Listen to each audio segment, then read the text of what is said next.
Hi guys, welcome back to my channel. இன்றைக்கி நம்ம என்ன பார்க்க போகிறோன்னா, இப்போ யூடியூப்பில் நிறைய பேர் ஷார்ட்ஸ் இந்த மாதிரி செய்யறத கைஸ் போடுறாங்க. இப்போ இவங்க என்ன செய்கிறான்னு பார்ப்போம், வாங்க கைஸ் பார்க்கலாம்.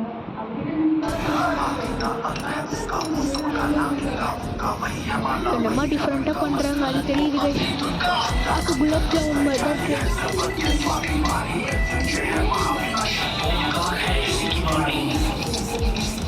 டிஃப்ரெண்ட்டாக போடுறாங்க, என்னன்னே தெரியல நம்மளுக்குலாம்.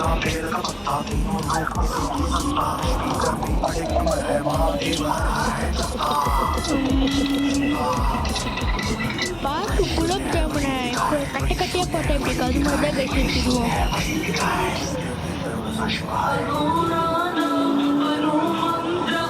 கொஞ்சம் டிஃப்ரெண்ட்டாக தான் கைஸ் இவங்க, ஆனால் கிட்டத்தட்ட குலாப் ஜாமுன் தான் கைஸ்.